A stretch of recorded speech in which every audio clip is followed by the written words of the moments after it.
Hello friends, এটা একটা Redmi 8A dual. তো এইটে ডুয়েল, তিনটে একই মাদারবোর্ড, শুধু ক্যামেরার জিবিতে ডিফারেন্স, কিছু ফিচার্স শুধু ডিফারেন্স, মাদারবোর্ডটা কিন্তু একই। তো এটার যেটা সমস্যা, ভিভ্যাট লাইন ফুল শর্টিং। তো যেটা সাব পাওয়ার আইসি, চার্জিং আইসি সেটা অতিরিক্ত পরিমাণে হিট হচ্ছিলো, তো আমি চার্জিং আইসিটাকে চেঞ্জ করব। এটা অতিরিক্ত পরিমাণে গ্লু দেওয়া থাকে, ইউভি ব্ল্যাক পেস্টটা প্রচুর পরিমাণে দেওয়া থাকে। এটাকে খুব সুন্দরভাবে আমি ক্লিন করে নিলাম। আর এটা ক্লিন করতে গিয়ে ম্যাক্সিমাম ক্ষেত্রে এই সাইডের ক্যাপাসিটারগুলো উঠে যায়, তাই যেন না ওঠে সেইভাবে সুন্দর করে ক্লিন করলাম। এবার এটাকে আমি রিমুভ করব। আমার আইসিটা রিমুভ হয়ে গেছে। এবার এটাকে ক্লিন করে আইসিটা চেঞ্জ করে নতুন একটা আইসি লাগাবো। এটা যেহেতু শর্ট হয়ে গেলে সে আইসিটা কাজ হবে না, নতুন লাগানোই ঠিক হবে। অনেক সময় হয়ে যায়, আবার ওয়াটার ড্যামেজ থাকলে সেগুলো হয়ে যায়, কিন্তু এটা ওয়াটার ড্যামেজ না, এমনি নর্মালি শর্ট হয়ে গেছে। তো আমি যেহেতু ঝামেলায় যাব না, সোজাসুজি রিপ্লেস করে দেবো। তো আমি মাদারবোর্ডটাকে সুন্দর করে ক্লিন করে নিলাম।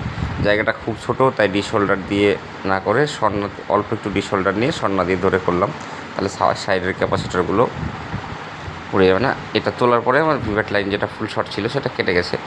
আমি যেটা করি, নতুন আইসিও রিভলভ করে লাগাই। নতুন আইসির বলগুলো অনেক দিন থাকলে ড্যামেজ হয়ে যায়, ড্রাই হয়ে যায়, তাই নতুন আইসিও রিভলভ করে লাগাই, সুবিধা হয়। আর যদি ভালো থাকে, ফ্রেশ বল থাকে, তাহলে রিভলভ করি না। এটা যেহেতু একটু ড্রাই মনে হলো, আমি এটাকে রিভলভ করে দিলাম। এবার এটাকে লাগাবো। এটা কোয়ালকম PMI 632 ভার্সন 902। এখানে যদি আপনি 632 902-এর জায়গায় 502 লাগান, তাও কাজ করবে, সমস্যা নেই। 502 আর 902 একই। এটা একটা ইনফরমেশান, যারা জানেন তাদের জন্য কোনো ব্যাপার না, না জানলে বলে দিলাম। PMI 632 902 যেটা ভার্সন, আর PMI 632 502 একই। তো এখানে 902 ছিল, আমি 502 লাগালাম, কারণ আমার কাছে 502 নতুন ছিল। সমস্যা নেই, এতে আমার কমপ্লিট একই কাজ করবে। আমার সেটটা আইসিটা লাগানো কমপ্লিট। এবার আমি সেটটাকে চেকিং করব। মূলত সেটটাই চার্জ নেই বলে আমি চার্জে লাগালাম, কিন্তু 75% চার্জ আছে। আমার পাওয়ার সুইচটা কাজ করছে না, আমি ডিরেক্টলি পাওয়ার পয়েন্টে অন করলাম, যেটা পাওয়ার কি দিয়ে অন করে নিলাম। সেটটা অন যেহেতু হয়ে গেছে, আমি এবার সেটটাকে কমপ্লিট ফিটিং করে দেবো।